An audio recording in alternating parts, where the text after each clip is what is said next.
जय हिंद दोस्तों, आप लोगों का स्वागत है आपके अपने इस यूट्यूब चैनल लक्ष्य सिविल सेवा संस्थान दिल्ली में। देखिए दोस्तों, अभी जो हम लोग लूसेंट का ऑडियो वीडियो सीरीज कर रहे हैं उसमें ये आपका 9th पार्ट होगा। इससे पहले जो है 8 पार्ट हो चुकी है। अगर आप लोग वो नहीं देखे हैं तो पहले जाकर उसे देख लें। ये 9th पार्ट होगा। इसमें जो है हम लोग आप लोग 8 पार्ट नहीं देखे हैं तो पहले जा कर के 1 से 8 पार्ट जो बना दिया गया उसे देखें। उसमें बहुत ही अच्छी तरीके से आपको किसी भी तरह की समस्या नहीं होगी इसे सुनने और देखने में। इसको बहुत ही अच्छी तरीके से बनाया गया। अगर इसमें आप लोग और कुछ इम्प्रूवमेंट चाहते हैं, कुछ सुधार चाहते हैं तो आप मुझे कमेंट कर सकते हैं। चलिए आज का वीडियो शुरू करते हैं। उससे पहले आप लोगों से एक रिक्वेस्ट, अगर आप लोग चैनल पर नए हैं तो प्लीज़ चैनल को सब्सक्राइब जरूर कर लें और वीडियो अच्छा लगे तो अपने दोस्तों में शेयर अवश्य करें। चलिए आज का वीडियो शुरू करते हैं। आज जो होगा वो हम लोग देखेंगे दक्षिण भारत के प्रमुख राजवंश के बारे में। इससे पहले का जितना भी जैसे ये 22 आप देख रहे होंगे, इससे पहले 21 तक कंप्लीट हो चुका है। वो 8 पार्ट है, इसका ये 9वां पार्ट होगा, तो वो आप अवश्य जाके देख लें। आज हम लोग शुरू करेंगे पल्लव वंश से। चलिए यहाँ से स्टार्ट करते हैं। पल्लव वंश का संस्थापक सिंह विष्णु 575 से 600 ईस्वी था। इसकी राजधानी कांची, तमिलनाडु में कांचीपुरम थी। वह वैष्णव धर्म का अनुयायी था। किरातार्जुनीयम के लेखक भारवी सिंह विष्णु के दरबार में रहते थे।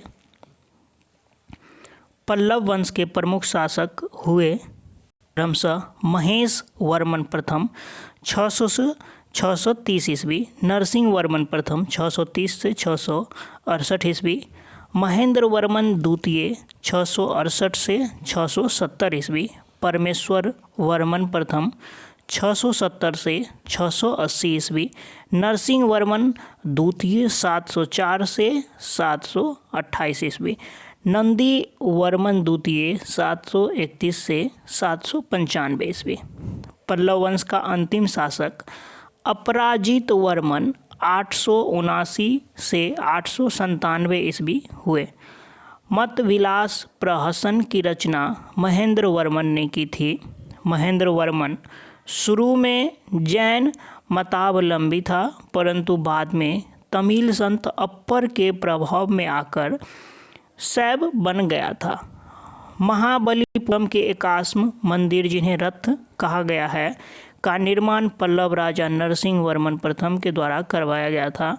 रथ मंदिरों की संख्या 7 है। रथ मंदिरों में सबसे छोटा द्रौपदी रथ है, जिसमें किसी प्रकार का अलंकरण नहीं मिलता है।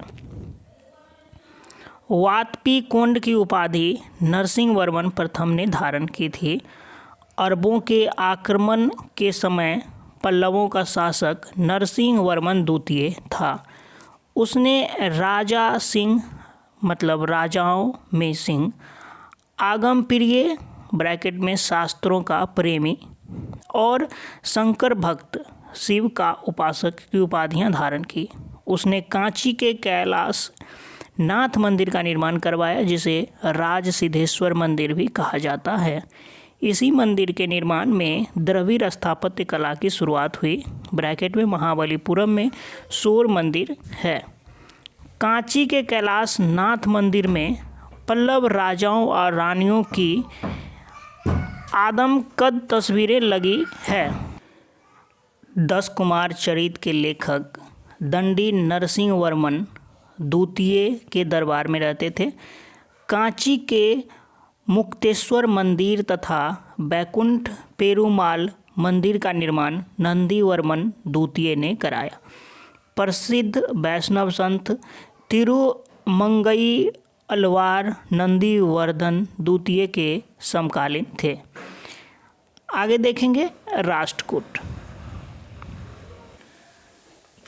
राष्ट्रकूट राजवंश का संस्थापक दंती दुर्ग 752 ईस्वी था। शुरुआत में वे कर्नाटक के चालुक्य राजाओं के अधीन थे। इसकी राजधानी मनकीर या मानेखेत, वर्तमान मालखेर, सोलापुर के निकट थी। राष्ट्रकूट वंश के प्रमुख शासक थे कृष्ण प्रथम, ध्रुव, गोविंद तृतीय, अमोघ वर्ष, कृष्ण द्वितीय, इंद्र तृतीय एवं कृष्ण तृतीय। एलोरा के प्रसिद्ध कैलाश मंदिर का निर्माण कृष्ण प्रथम ने करवाया था। अति महत्वपूर्ण, एलोरा के प्रसिद्ध कैलाश मंदिर का निर्माण कृष्ण प्रथम ने करवाया था।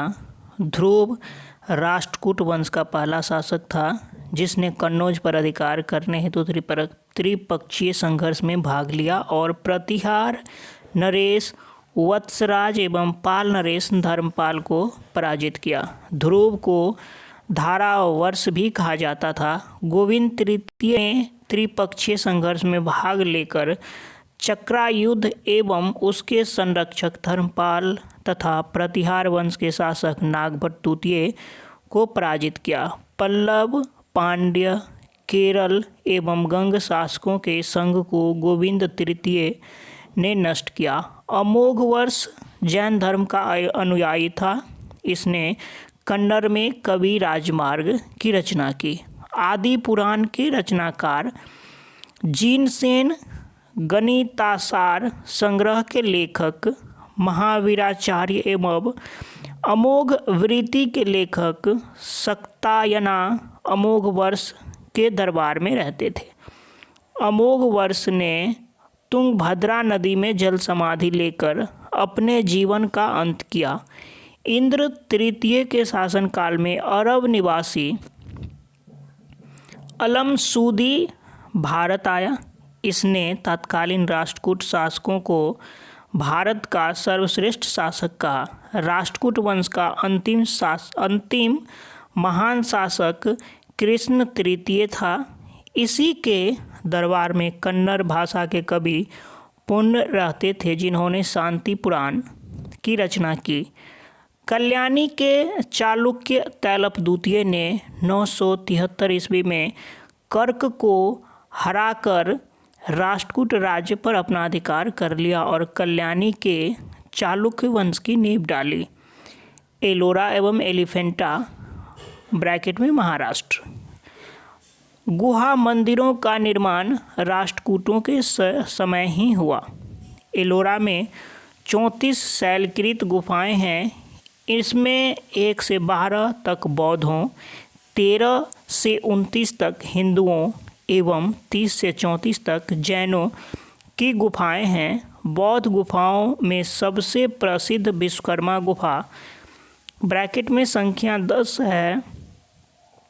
इसमें एक चैत्य है। वहाँ पर 2 मंजिली और 3 मंजिली गुफाएं भी है जिन्हें 2 थल तथा 3 थल नाम दिया गया है। एलोरा की गुफा 15 में विष्णु को नरसिंह अर्थात पुरुष सिंह के रूप में दिखलाया गया है। नोट में दिया हुआ है, इसे देख लेते हैं, महत्वपूर्ण है। एलोरा गुफाओं का सर्वप्रथम उल्लेख फ्रांसीसी यात्री थेवेनेट 17वीं शताब्दी में किया था। एलोरा गुफाओं का सर्वप्रथम उल्लेख फ्रांसीसी यात्री थेवेनेट ने 17वीं शताब्दी में किया था। राष्ट्रकूट शैव, वैष्णव, शाक्य संप्रदायों के साथ साथ जैन धर्म के भी उपासक थे। राष्ट्रकूट, वैष्णव, शाक्त संप्रदायों के साथ साथ जैन धर्म के उपासक थे। राष्ट्रकूटों ने अपने राज्यों में मुसलमान व्यापारियों को बसने तथा इस्लाम के प्रचार की स्वीकृति दी थी। चालुक्य वंश कल्याणी देखेंगे। अब यहाँ से चालुक्य वंश कल्याणी के बारे में देखेंगे। कल्याणी के चालुक्य वंश की स्थापना तैलप द्वितीय ने की थी। राजधानी मान्यखेट।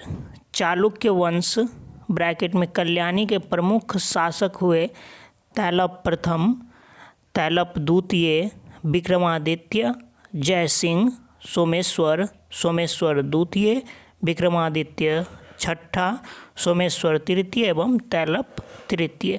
सोमेश्वर प्रथम ने मान्यखेट से राजधानी हटाकर कल्याणी ब्रैकेट में कर्नाटक को बनाया। इस वंश का सबसे प्रतापी शासक विक्रमादित्य सिक्स्थ था। विल्हन एवं विज्ञानेश्वर विक्रमादित्य छठा के दरबार में ही रहते थे। मिताक्षरा ब्रैकेट में हिंदू विधि ग्रंथ याज्ञवल्क्य स्मृति पर व्याख्या नामक ग्रंथ की रचना महान विधिवेता विज्ञानेश्वर ने की थी। विक्रमांक देव चरित की रचना विल्हन ने की थी। इसमें विक्रमादित्य सिक्स्थ के जीवन पर प्रकाश डाला गया है। इसके बाद जो है हम लोग चालुक्य वंश वातापी देखेंगे, ये भी अति महत्वपूर्ण है। चालुक्य वंश वातापी, जयसिंह ने वातापी के चालुक्य वंश की स्थापना की, जिसकी राजधानी वातापी ब्रैकेट में बीजापुर के निकट थी। इस वंश के प्रमुख शासक थे पुलकेशिन प्रथम, कीर्तिवर्मन, पुलकेशिन द्वितीय, विक्रमादित्य, विनयादित्य एवं विजयादित्य। इसमें सबसे प्रतापी राजा पुलकेशिन द्वितीय था। महाकूट स्तंभ लेख से प्रमाणित होता है कि पुलकेशिन द्वितीय बहु सुवर्ण एवं अग्निष्ठोम यज्ञ संपन्न करवाया था। जिनेंद्र का मेगुती मंदिर पुलकेशिन द्वितीय ने बनवाया था। महत्वपूर्ण है, इसे एक बार फिर से देख लेते हैं।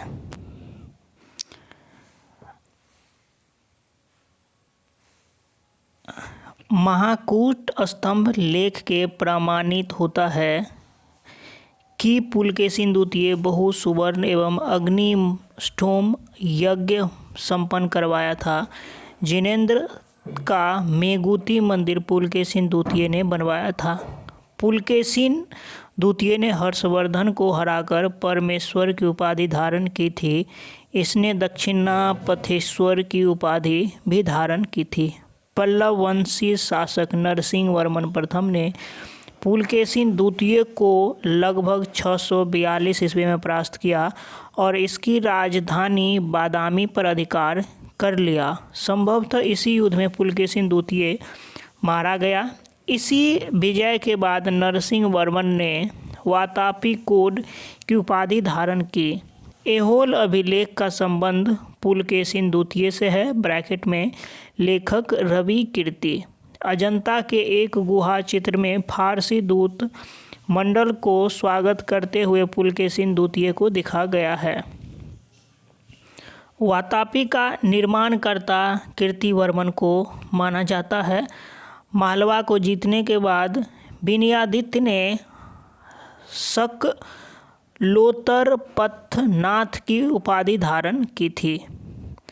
विक्रमादित्य द्वितीय के शासनकाल में ही दक्कन में अरबों ने आक्रमण किया। इस आक्रमण का मुकाबला विक्रमादित्य के भतीजा पुलकेशी ने किया। इस अभियान की सफलता पर विक्रमादित्य द्वितीय ने इसे अब निज नाश्रय की उपाधि प्रदान की।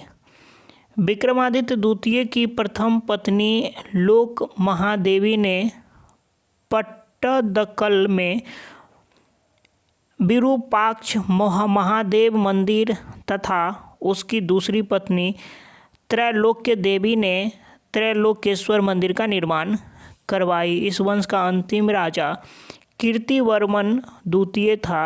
इसे इसके सामंत दंती दुर्ग ने परास्त कर एक नए वंश राष्ट्रकूट वंश की स्थापना की। ऐहोल को मंदिरों का शहर कहा जाता है। चलिए इसे आगे भी देखेंगे। चालुक्य वंश ब्रैकेट में वेंगी।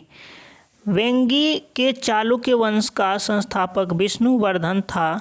इसकी राजधानी वेंगी ब्रैकेट में आंध्र प्रदेश में थी।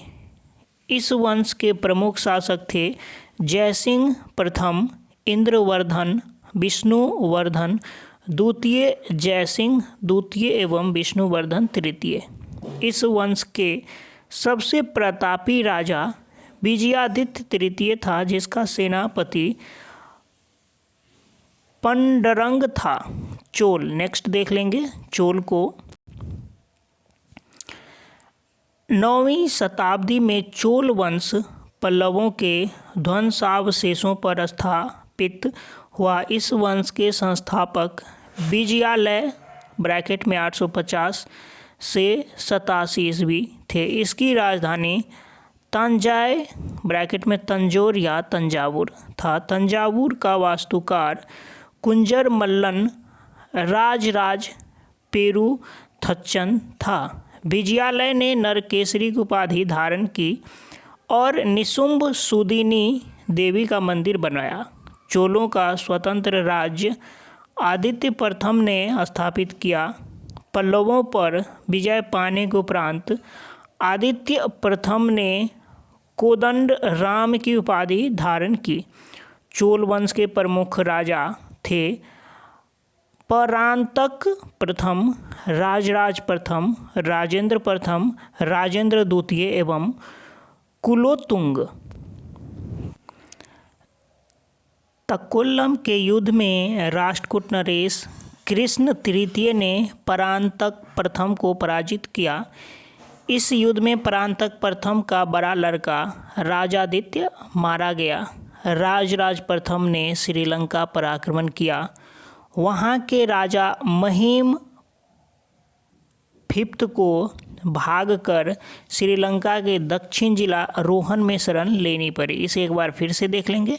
राजराज प्रथम ने श्रीलंका पर आक्रमण किया। वहाँ के राजा महिम पांचवा को भागकर श्रीलंका के दक्षिण जिला रोहन में शरण लेनी पड़ी। राजराज प्रथम श्रीलंका के विभिन्न विजित प्रदेशों को चोल साम्राज्य का एक नया प्रांत मुमिर चोल मंडलम बनाया और पोलनरुवा को इसकी राजधानी बनाया। राजराज प्रथम शैव धर्म का अनुयायी था। इसने तंजौर में राजराजेश्वर का शिव मंदिर बनाया। चोल साम्राज्य का सर्वाधिक विस्तार राजेंद्र प्रथम के शासनकाल में हुआ है। बंगाल के पाल शासक महिपाल को पराजित करने के बाद राजेंद्र प्रथम ने गंगैकोंड चोल की उपाधि धारण की और नवीन राजधानी गंगैकोंड चोलपुरम के निकट चोलगंगम नामक विशाल तालाब का निर्माण करवाया। चोल काल में भूमि के प्रकार देखिए, चोल काल में जो है भूमि को कुछ इस प्रकार के नामों मतलब इस प्रकार भूमि के प्रकार इस प्रकार की कुछ भूमियाँ थी, उसके नाम दिए गए हैं। ये तो इम्पोर्टेंट है, इसे देख लेते हैं। बेलन वगाई गैर ब्राह्मण किसान स्वामी की भूमि को बेलन वगाई कहा जाता था। ब्रह्मदेव ब्राह्मणों को उपहार में दी गई भूमि होती थी। साला भोग किसी विद्यालय के रखरखाव की भूमि को साला भोग कहते थे। देवदान या तिरुनम टडक्कनी देवदान या तिरुनम टडक्कनी मंदिर को उपहार में दी गई भूमि। पलीचदम जैन संस्थानों को दान में दी गई भूमि कहा जाता था। नोट में दिया हुआ है गजनी का सुल्तान महमूद राजेंद्र प्रथम का समकालीन था। राजेंद्र द्वितीय ने प्रकेसरी एवं वीर राजेंद्र ने राजकेसरी की उपाधि धारण की। चोल वंश का अंतिम राजा राजेंद्र तृतीय था। चोलों एवं पश्चिमी चालुक्य के बीच शांति स्थापित करने में गोवा के कदंब शासक जयकेश प्रथम ने मध्यस्थ की भूमिका निभाई थी। विक्रम चोल अभाव एवं अकाल से ग्रस्त गरीब जनता से राजस्व वसूल कर चिदम्बरम मंदिर का विस्तार करवा रहा था। कुलोत्तुंग द्वितीय ने चिदम्बरम मंदिर में स्थित गोविंद राज ब्रैकेट में विष्णु की मूर्ति को समुद्र में फेंकवा दिया। कालांतर में वैष्णव आचार्य रामानुजाचार्य ने उक्त मूर्ति का पुनरुद्धार किया और उसे तिरुपति के मंदिर में प्राण प्रतिष्ठित किया। चोल प्रशासन में भाग लेने वाले उच्च पदाधिकारियों को पेरुंदरम एवं निम्न श्रेणी के पदाधिकारियों को सोरुंदरन कहा जाता था। संपूर्ण चोल साम्राज्य 6 प्रांतों में विभक्त था। प्रांत को मंडलम कहा जाता था। मंडलम कोट्टम नाडु में एवं नाडु कई कुर्रमों में विभक्त था। नाडु की स्थानीय सभा को नाटूर एवं नगर की स्थानीय सभा को नगरतार कहा जाता था।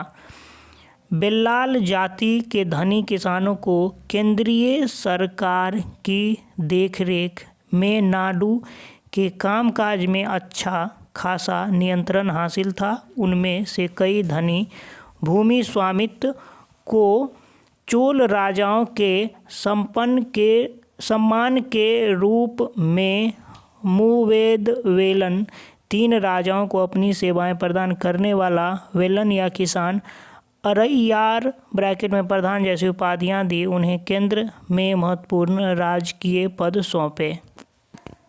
स्थानीय स्वशासन चोल प्रशासन की मुख्य विशेषता थी। उर सर्वसाधारण लोगों की समिति थी जिसका कार्य होता था सार्वजनिक कल्याण के लिए तालाबों और बगीचों के निर्माण हेतु गांव की भूमि का अधिग्रहण करना। सभा या महासभा यह मूलतः अग्रहारों और ब्राह्मण बस्तियों की सभा थी जिसके सदस्य को पेरुमल्लक्कल कहा जाता था। यह सभा वरियम नाम की समितियों के द्वारा अपने कार्य को संचालित करती थी। सभा की बैठक गांव में मंदिर के निकट वृक्ष के नीचे या तालाब के किनारे होती थी। व्यापारियों की सभा को नगरम कहते थे। यह बहुत महत्वपूर्ण है, आपको बहुत सारे एग्जाम में देखने को मिलेगा। व्यापारियों की सभा को क्या कहते थे? तो व्यापारियों की सभा को नगरम कहा जाता था। इसे आप लोग भूलेंगे नहीं। नेक्स्ट देख लेते हैं। चोल काल में भूमि कर उपज का 1/3 भाग हुआ करता था। गांव में कार्य समिति की सदस्यता के लिए जो वेतनभोगी कर्मचारी रखे जाते थे उन्हें मध्यस्थ कहते थे। उत्तर मेरूर अभिलेख के अनुसार सभा की सदस्यता कुछ इस प्रकार थी, उसे भी देख लेते हैं। 1. सभा की सदस्यता के लिए इच्छुक लोगों को ऐसी भूमि का स्वामी होना चाहिए जहां से भू राजस्व वसूला जाता है। 2. उनके पास अपना घर होना चाहिए। 3. उनकी उम्र 35 से 70 के बीच होनी चाहिए। 4. उन्हें वेदों का ज्ञान होना चाहिए। 5. उन्हें प्रशासनिक मामलों की अच्छी जानकारी होनी चाहिए और ईमानदार होना चाहिए। 6. यदि कोई पिछले 3 सालों में किसी समिति का सदस्य रहा है तो वह किसी और समिति का सदस्य नहीं बन सकता। 7. जिसने अपने या अपने संबंधियों के खाते जमा नहीं कराए हैं वह चुनाव नहीं लड़ सकता है। ब्राह्मणों को दी गई करमुक्त भूमि को चतुर्वेदी मंगलम एवं दान दी गई भूमि ब्रह्मदेव कहलाती थी। चोल सेना का सबसे संगठित अंग था पदाति सेना। चोल काल में कलजू सोने के सिक्के थे। एक बार इसे फिर से देख लेते हैं। चोल काल में कलजू सोने के सिक्के थे। तमिल कवियों में जैन गोंदर प्रसिद्ध कवि था जो कुलोत्तुंग प्रथम का राजकवि था। उनकी रचना कलिंग तुपर्णी। नेक्स्ट कंबन और ओट्टकुट्टन और पुगलेंदी को तमिल साहित्य का त्रिरत्न कहा जाता था। ये इम्पोर्टेंट है, एक बार फिर से देख लेंगे। कंबन, ओट्टकुट्टन और पुगलेंदी को तमिल साहित्य का त्रिरत्न कहा जाता है।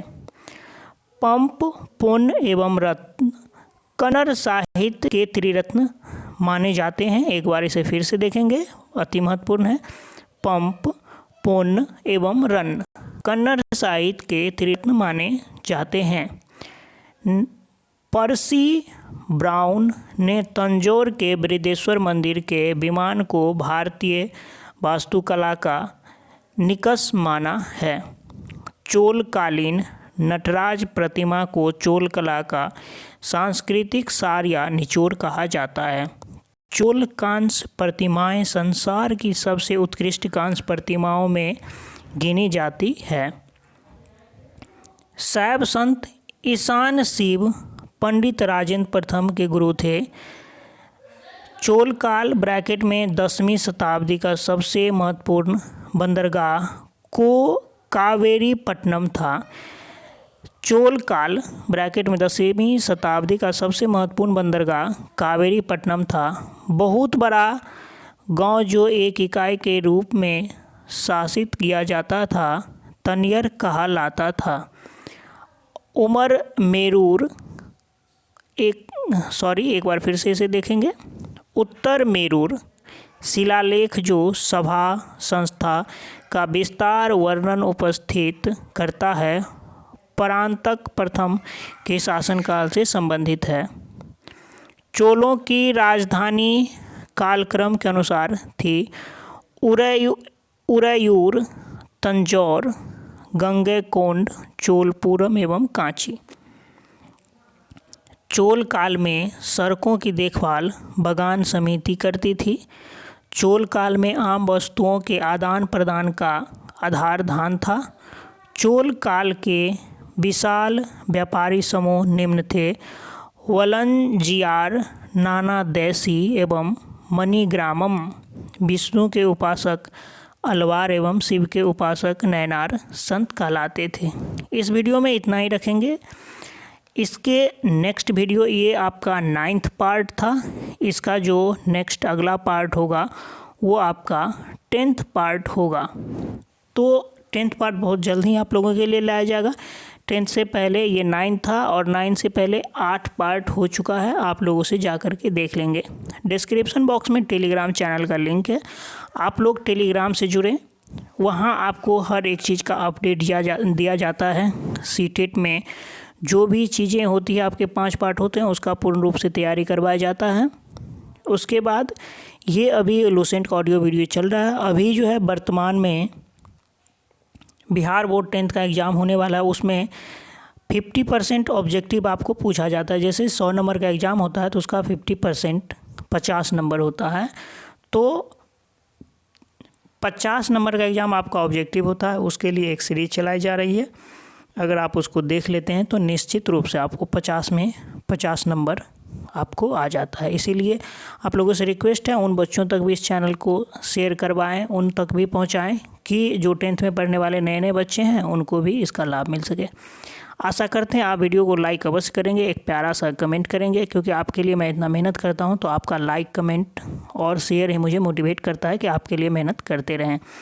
Thanks for watching. आपका दिन शुभ हो। इस वीडियो में इतना ही रखेंगे।